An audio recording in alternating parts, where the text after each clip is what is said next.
Okay, man.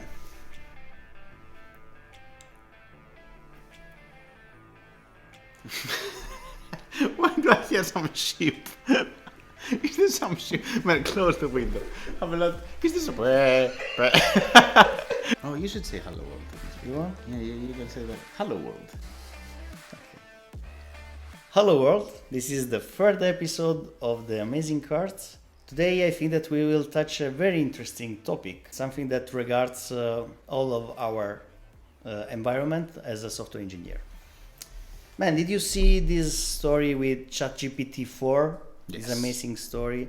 There is also some story about the layoff, Amazon, Meta, Google, a lot of people that were working there, not working there anymore.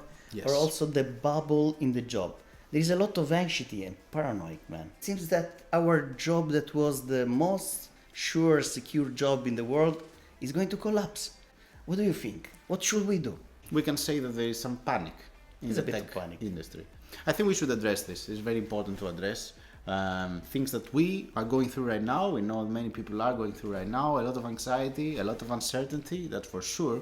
But in this video, we'll try to hopefully break it down a little bit. Hopefully try to see it reasonably, without any sort of panic, understand why it happens, and see what's the best way to ride out this storm. Now, it shouldn't come as a surprise because there's a global economic crisis happening. There's even worse happening right now. We have banks collapsing, and we have the biggest tech giants apparently laying off thousands of people. So if we take this all into consideration, it's normal that our job doesn't seem so shiny anymore in terms of perspective. But as always, we have to remember to zoom out, take a step back and see the whole history. We're definitely in a bearish trend right now. Things are not going very well, but that doesn't mean that it's going to keep that way forever.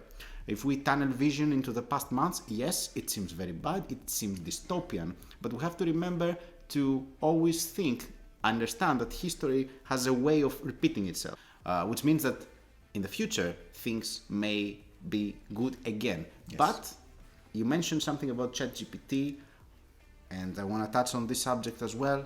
Maybe after all this is over and we go back to normal, maybe our job will be a little different. Things will change. Doesn't mean it will be bad, it will be different. ChatGPT is not actually stealing our jobs. It's impossible to have your job stolen by an amazing software that can produce some code, some even good code sometimes. But this is not what a software engineer's job is. Our job is not simply taking requirements and transferring them to code. We have much more things to do. We have to balance out different factors within the company that we work. ChatGPT is great at producing something if you give the proper requirements to it. But what if there are requirements missing? What if there needs to be some personal judgment to be made? Sure. Someone needs to put the human perspective into this. So you are saying that ChatGPT and AI is not going to replace never the human being? No, never is a strong word. We never know what's going to happen in 50 years or 100 years. But the way I see it, ChatGPT is for developers what calculator was for mathematicians. It's a very nice tool that you can use, but it will never replace you. If ChatGPT manages to replace you as a software engineer, I think you should reconsider what is the value that you bring as a software engineer. Maybe long gone are the days that you could just quickly get a 3-month course, learn some React Native or learn some iOS development and be a professional engineer and stop there. If you stop improving, then technology will catch up to you and you will be replaced. But if you like what you're doing, if you keep improving and don't stop there, I don't see any kind of software replacing engineers anytime soon. Yeah, interesting. It's like that you are saying that who adopts survive, like Darwin said. Exactly like you said. So you're not the strongest. Not the strongest, the one who adopts, because the only thing that's certain that's going to happen in the future is that things are going to change. Nothing is permanent in life, and our jobs are not an exception. So we have to keep evolving. Technology evolves, we should keep evolving alongside it and leverage these new tools. Like, for example, have you seen GitLab or GitHub Copilot? Yes. This is a great tool, but by itself, that's why it's called a copilot and not a pilot. Yes. You are the pilot. It's very nice, a very nice metaphor. What should be the right things to do? This is the point. is, for example, we are native developer. Is the right horse that we bet on when you start a career and say, I like this Xamarin, I like this Flutter, Ionic. What is the right horse? Good question. Now, this is a question that's not new. We have asked ourselves in the past, should we learn native? Should we go with React Native? Should we go with Flutter? Now, the truth is there is no right answer. These are different tools that happen to exist for different reasons. They're not necessarily interchangeable, which means that a company that needs native engineers will always exist, and a company that needs to have engineers that will work on a hybrid platform will exist in the future. Which means that when you have a startup, you want to go quickly, go with a proof of concept, have the MVP ready to go, it's not worth it to invest on a native application for Android, another native application for iOS. You're much better off creating a hybrid solution to quickly test the market, see how it goes.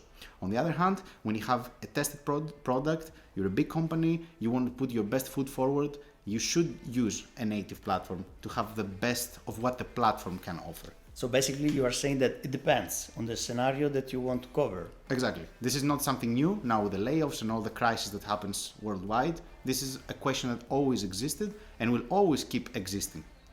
Do you have some favorite among cross-platform? Do you have some favorite one? Some painting stuff, as you have said. I'm going to cut this. Nah.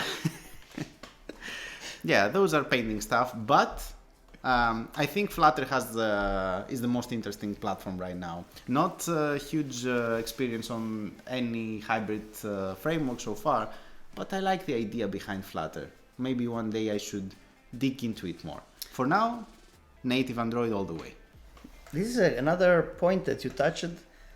Should I dig deep in Android, or should I bit split among many other technologies? Should I be very specialized at the best Android developer or something else? I think it's important to specialize on something. It's important to have to go in depth on your favorite tool, your favorite platform, your favorite framework. It's important, but at the same time, investigating and exploring different other areas of software engineering is always beneficial. It will allow you to understand many other areas, give you a more wide overview of what our craft contains, and will also give you the tools to adapt in case you want to find a different job in the future. Because Android exists now, probably will keep existing, but what happens if all of a sudden tomorrow Google decides to cancel Android? Yeah. Now, it's not going to happen, no worries, hopefully it's not going to happen, but let's assume it did. Wouldn't it be more beneficial for you to know a different tool, know how to program, for example, in iOS, or do some backend development? Yeah. This way you can quickly evade the danger and get back in the game. It makes sense. But when is the point? For example, I'm working on Android and then I receive a job offer as junior iOS. Should I go or should I keep working on Android? Thing is, it's good to know different things, but don't try to overdo it. Don't try to change, because in the end, if you know a little bit of everything and you don't really specialize in something, you're not going to advance and become a senior engineer. Yeah. But how can I know that I like iOS or Android if I don't work on it? You can... Okay. After destroying my mind for a second, I can confidently now say that you can always create a pet project. Create a project for you. Yeah. Put it on GitHub. Try to see if in the future you feel the urge to come back to it. Or did you create it once and then you get bored and you don't want to touch it again? Exactly. If the second happens, probably a good indication that not your favorite thing. That's a good point, man. Thank you. Very good answer. Other question that is very interesting, the degree in computer science or IT generally. Is it really necessary or not? Now, computer science is one of those areas that you can work without having a degree. It's not, I think, if you're a lawyer, it's impossible to practice the profession without having the degree, unless you're playing in suits. Still against, by the way. Nice. But in software engineering, you definitely need, you can definitely survive without a degree. Now, you're much better off having the degree though, because the degree gives you a more spherical understanding, gives you the basics, you understand the theory, you understand the algorithmic background, and that will help you adapt quickly in the future. Sure. So, okay, how can we conclude this video? Okay, it's very simple. Don't follow the trends. Yeah. So even though you shouldn't follow the upward trends necessarily, you shouldn't be scared by the downward trends as well. Keep doing what you're doing. Keep improving yourself. That's one thing. Second, try to spread your chips a little bit. Maybe you're focused too much on Android, you focus too much on backend. It's always a good idea to see what else exists and be in a much more, be in a better place to adapt, and because you don't know what the future holds. So knowing many things can help you catch up to something in the future. And lastly, jobs aren't being lost due to AI. AI is not here to steal our jobs. AI is not something to be scared of. It's something to understand, to respect, of course, and to use as a wake-up call. Keep improving because the industry is changing. We shouldn't stay still. Yes. Amazing. Thank you, Konstantinos. Guys, be like the frog. You already know the story about the frog. Otherwise, watch the episode number 2. Exactly. And stay strong. Things will be better for sure. We can assure this, even if we don't predict the future. Exactly. See you in the next one. Thank Ciao, you. guys. Hi. Something happening. The burning question, I'd say, for the past months, probably for the next months also. As you said, it's panic. It's justified panic, but at the same time, it shouldn't come as a total surprise. If we think about it, the whole world is going through a very big crisis right now. Man, why? No, I was doing well. No, man, it was nice. So what I said, okay, I will stay serious. Then I had the movement here, and then think, when we will watch that, you will see this movement on my face. You will see the movement, you will say, Pepe, you were laughing here. Is the bubble in the job? It seems like that there was a lot of job, and now it's harder to find. Che cazzo no, man? Why? Why? First time this happens. Why did this happen? It's true. It's the first time. Because you know why I started laughing? Because I forgot to do the sound Affleck. I was looking at you, and then at some point, I started doing and then I thought you would notice. I can't watch. If I watch you, is the end. I can't watch. I prefer to watch the chairman. If I watch you, is the end. Totally the end. 3 minutes of doing nothing. But 3 minutes of nothing. We have good materials already, I think. Yes. There is also the bubble in the job environment.